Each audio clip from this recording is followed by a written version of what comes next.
Hello viewers and subscribers, welcome to my YouTube channel, that is Jupiter Linked.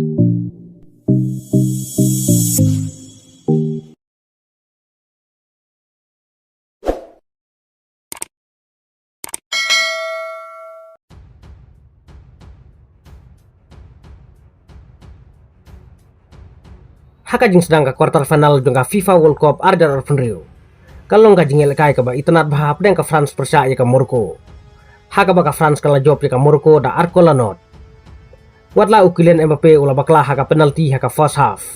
Haka ba uklem la ban penrungkol. Nrei ula yop ad ban tap call haka menit ke ban rupau haka second half. Nangta haka menit ke ban rupunriu. Layo ban tap call sa o Dembele. Kadba ka Morocco pat ka klem yo ban tap call watang skol ru. Namar kajing pelat orang apkol juga France. Bat ki player abak juga France. UMP orang yang lekai bapau juga France. Ulayo ban tap prakol hadu mentah. Bat ulay rengkat bat Messi haka jing yo tap kol jungu. Nah kajing job juga France persia ka Morocco. Yorung ka France ya ka semi final. Lada ka Spain ka job ya ka Belgium haka ne ka quarter final. Kumta ka France ka la ban ya kandu ya ka Spain haka semi final. Bat ka France ka don ka jing kermen ban yorung ya ka final. Marka don ro ka jing kermen ban job final haka ne ka FIFA World Cup ardar arfunriu.